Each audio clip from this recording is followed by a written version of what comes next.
The glossy birthday invitation mocked me from my desk. Princess Party at Wonderland Castle, hosted by Emma Patterson. My ex-husband's new wife had chosen the exact venue she denied my twins last month. The same castle-themed entertainment center where my kids, Jake and Lily, had dreamed of celebrating their 8th birthday. I'm so sorry, but the venue has been double booked. The manager had apologetically informed me 2 days before my kids' party. Mrs. Patterson specifically requested this date for her daughter's party and given her husband's position on the city council. Now I understood why. Emma had wanted the venue for her precious princess, and what Emma wanted she got. At least that's how things used to work. I picked up my phone and dialed. "Marcus, how's the acquisition paperwork coming along?" My lawyer chuckled. "Everything's signed and sealed, Ms. Sullivan. Wonderland Entertainment and all its subsidiaries are officially yours. Though I am curious why you wanted this purchase fast-tracked. Let's just say I'm planning a birthday party." I could still remember Emma's smirk at school pickup last month. "Oh, Sarah, maybe next time book earlier. Some of us have connections." She flipped her perfectly highlighted hair, showing off the engagement ring my ex-husband James had given her, the one that replaced mine. The same ring she waved around while telling anyone who'd listen how she'd saved James from his disaster of a first marriage. Apparently, a self-made woman running her own consulting firm wasn't good enough for their social circle. They needed someone who understood their standards. I glanced at the framed photo on my wall. My twins blowing out candles at last year's simple backyard party. After the venue cancellation, we'd ended up at the local pizza place. They smiled bravely, but I'd seen their disappointment when classmates asked why they weren't having their party at the castle like they'd announced. My intercom buzzed. "Miss Sullivan, the board members from Wonderland Entertainment are here for the introductory meeting. Send them in." I straightened my blazer, enjoying the irony that Emma had no idea her connection to the venue now sat in my office. The boardroom filled with nervous executives, including Thomas Reed, the manager who had canceled my kids' booking. He didn't recognize me without my mom clothes. Amazing what a power suit and a corner office can do. "Ladies and gentlemen," I began, "I've reviewed your operations and I'm concerned about certain booking practices. Specifically, the tendency to cancel confirmed reservations for preferred clients." Thomas shifted uncomfortably. "Miss Sullivan, I assure you we only make exceptions for very important." "Important like a city council member's wife?" I pulled out my twins' canceled booking form. This party was canceled with 48 hours notice to accommodate Mrs. Emma Patterson. The color drained from his face. We had to. Had to discriminate against regular paying customers. Interesting business model. I laid down Emma's new booking form next to it, and now I see the same venue is booked for her daughter's party next weekend. Mrs. Patterson is about to learn a valuable lesson. I smiled, remembering Emma's words at the last PTA meeting. Some of us have connections, right? The board members exchanged worried glances as I pulled out the new company policies. Effective immediately, all bookings will be honored on a first-come, first-served basis. No exceptions for social status, political connections, or how much someone enjoys reminding others of their importance. "But Mrs. Patterson's party," Thomas stammered, "will be subject to the same rules as everyone else's." I handed him a letter. "Please ensure she receives this today." As the board filed out, my phone buzzed with a text from Emma. "Having trouble with the castle booking? Maybe try the pizza place again. They're more your level." I smiled, typing back, "Actually, I've got a meeting with the new owner about that. You know how these things work. Connections matter." 3 hours later, my office door burst open. Emma Patterson stormed in, designer handbag swinging, followed by my harried assistant trying to stop her. "I'm so sorry, Miss Sullivan," she insisted. "It's fine, Jenny." I leaned back in my chair, enjoying Emma's momentary confusion as she took in my corner office with its city view. "What did you do?" she demanded, waving the cancellation letter. "Do you know who I am?" Clearly someone who never learned to make appointments. I gestured to a chair. "But since you're here, let's discuss your booking issues." "I don't have booking issues. I had a confirmed reservation that your company just canceled. When James hears that his wife got the same treatment she gave his children." I watched realization dawn on her face. Karma's interesting that way. You bought." She sank into the chair, her perfect poise slipping. This is about that stupid kid's party. No, Emma. This is about teaching entitled people that their actions have consequences. I pulled out my twins' old booking form. This is about a woman who thought it was okay to disappoint two 8-year-olds because she wanted their venue. I had every right. James' position means nothing to me, just like my position meant nothing to you when you were gloating about canceling my kid's party. I stood up, enjoying my height advantage. But here's the difference. I'm not going to cancel your booking. She blinked. You're not? No. Instead, I'm going to let you explain to your daughter why her party will be sharing the venue with my twins' rescheduled celebration. I believe in teaching children about sharing, don't you? You can't do this. Actually, I can, and I have. The new policy is first come, first served. I smiled. Some of us have connections, remember? Emma stood, clutching her designer bag like a shield. James will hear about this. Good. Tell him his children say hi. Though he'd know that himself if he'd shown up for any of their events lately. As she stormed out, I picked up my phone. Jake, Lily, how do you feel about having your castle party after all? Trust me, it's going to be magical. The day of the dual party arrived with picture-perfect weather and delicious chaos. I'd spent the past week upgrading every aspect of the castle venue, adding features that would make any child's fantasy come true. The main hall was divided into two sections, one side decorated in Emma's chosen princess theme, the other transformed into a magical wizard academy at my twins' request. Emma's face when she arrived was worth every penny I'd spent. She stood in the entrance, her daughter Sophia clutching her hand as she took in the dramatic changes. The castle's exterior now featured real climbing vines, twinkling lights, and a drawbridge that actually worked. Inside, floating candles, courtesy of clever hologram technology, danced across the ceiling. But this isn't what I planned, she sputtered, staring at the massive chocolate fountain that definitely hadn't been part of the standard package. Consider it a venue upgrade, I said smoothly, approaching with Jake and Lily beside me. Free of charge, of course. We believed in treating all our customers equally. My twins were practically vibrating with excitement, already wearing their wizard robes. They'd chosen a magical academy theme, complete with house sorting ceremonies and wand-making stations.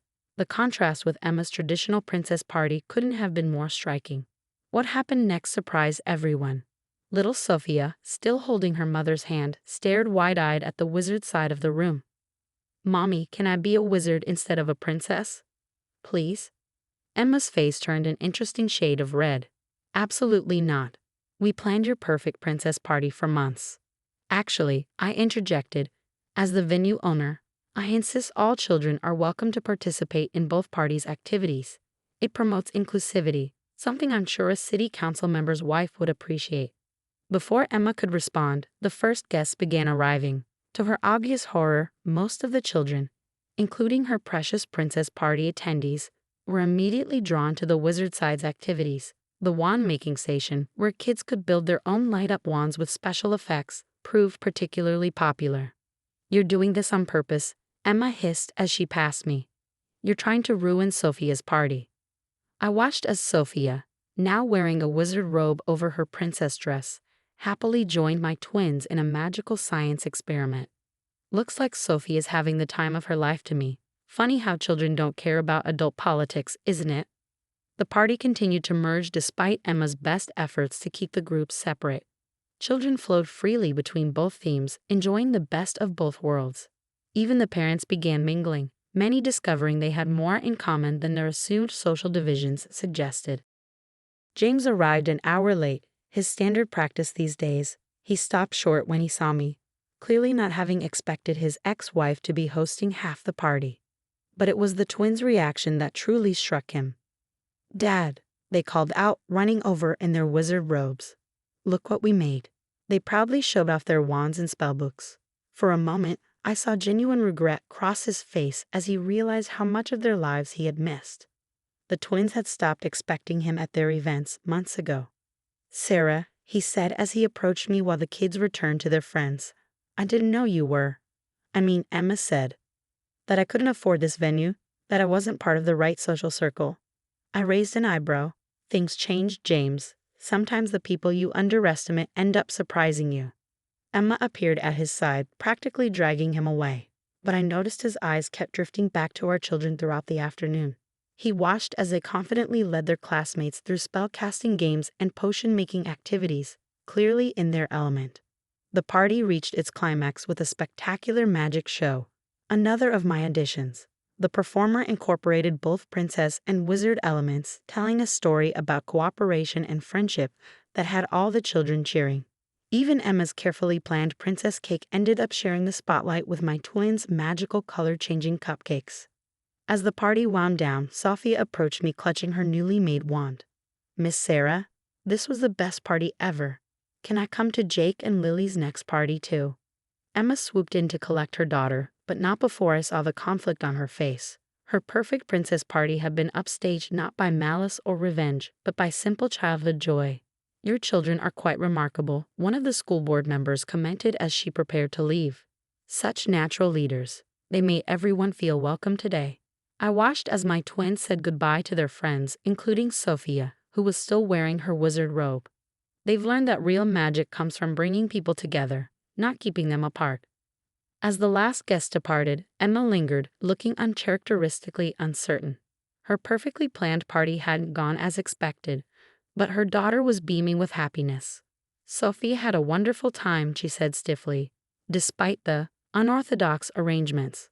"Sometimes the best moments come from unexpected changes," I replied. "Maybe something to remember next time you're tempted to cancel someone else's celebration." She nodded slightly, then hurried out with Sophia, who was already asking when she could come back to the castle. James followed them, but not before giving me a long look that suggested he was finally seeing what he'd walked away from. As I helped my twins gather their magical creations, Jake looked up at me. "Mom, did you buy this whole place just for our party?" I smiled, remembering Emma's smug face when she canceled their original celebration. Let's just say I believe in making magic happen. "Now, who wants to help me plan next month's Halloween spectacular?" Their excited cheers echoed through the castle as we walked out, leaving Emma's princess decorations behind. Sometimes the best revenge isn't about getting even. It's about rising above and creating something better. And as I watched my children happily planning our next adventure, I knew we'd done exactly that. The aftermath of the jewel party rippled through our community like waves in a still pond. Within a week, Wonderland Entertainment's booking requests had tripled, with parents specifically asking for the magical castle experience. But more interesting were the subtle changes in the social dynamics of our little town. Emma's carefully cultivated social circle began to crack. Mothers who had previously followed her lead started approaching me at school pickup, asking about birthday party packages and venue rentals. The same women who had once avoided eye contact now sought my business advice. "I had no idea you were so established," Mrs. Anderson, the PTA president, said during one coffee meeting. "We have our annual fundraiser coming up, and we'd love to discuss using one of your venues." I sipped my coffee, remembering how she had supported Emma's motion to remove me from the PTA board last year. "Of course, my team believes in supporting community events. Unlike some, we don't play favorites." The message spread quickly. Sarah Sullivan wasn't just back in the game, she owned the stadium. But the most significant change came from an unexpected quarter. James started showing up at the twins' events. Really showing up, not just making brief appearances. I caught him watching them during their school play, actually staying for the entire performance instead of ducking out after the first act. One evening, as I was leaving my office, I found him waiting in the lobby. "The twins mentioned you're hosting a Halloween event at the castle," he said, looking uncomfortable in his expensive suit. "I'd like to help if you'll let me." I studied my ex-husband, noting the shadows under his eyes and the slight slump in his usually perfect posture. "This isn't about the venues or my success, James. It's about being there for your children." "I know I've been. I've made mistakes," Emma always said. "Emma isn't their mother." I cut him off. "And you're old enough to make your own decisions." He nodded slowly. "Sophia talks about them constantly now. About how cool their party was, how kind they were to include her. It made me realize what I've been missing." The Halloween event became a turning point. James showed up early to help set up, working alongside me to create a spooky but child-friendly atmosphere. Emma arrived later with Sophia, her usual confidence noticeably dimmed. Watching her daughter immediately run to join my twins in their ghost hunting adventure, Emma approached me. "I've been thinking about what you said. about consequences and entitlement. Have you now? Sophia asked why we can't be more like your family, open, fun, accepting. She twisted her expensive ring. I always thought status and connections were everything, but seeing how happy the children were at that party, mixing together regardless of whose parents knew who. Children have a way of cutting through our adult nonsense, I agreed. The event was a massive success. Children from all social circles played together in the haunted castle, their laughter echoing through the corridors. I watched James playing with the twins, helping them solve spooky riddles and hunt for treasures, looking more alive than he had in years. Later that night, after the last ghost had been hunted and the final spell cast, I found a note on my desk. Emma's elegant handwriting was unmistakable. You could have used your position to exclude us, like I did to you. Instead, you showed me a better way. Sophia asks if we can come to more of your events. If you're willing, I'd like to start over. I placed the note in my desk drawer, next to the canceled booking form that had started this whole journey. Success, I'd learned, wasn't about claiming territory or asserting dominance. It was about creating spaces where everyone could thrive. The twins bounded into my office, still wearing their Halloween costumes. Mom, can we do this every year? And can Sophia come to our house this weekend? She's never had a sleepover. I smiled, remembering Emma's earlier comments about appropriate social circles. Of course she can. Everyone's welcome in our home. As we drove home that night, past the twinkling lights of our castle venue, Jake asked, Mom, are you and Dad friends again? We're learning to be better parents, I answered honestly. Sometimes people need to lose something to understand its value. Like how Emma lost her princess party but gained wizard friends? Lily added wisely. I laughed, exactly like that. The twins fell asleep on the drive, their Halloween costumes slightly askew. In the rearview mirror, I could see the castle's lights gradually fading into the distance. My empire, built not on exclusion but inclusion, not on revenge but redemption. Sometimes the best way to claim a community isn't by conquering it, but by transforming it into something better. Emma had tried to humiliate me, but in the end, we all learned a valuable lesson about what truly matters. And as for those connections everyone valued so much, well, it turns out the strongest ones aren't forged in country clubs or social circles, but in the simple magic of bringing people together.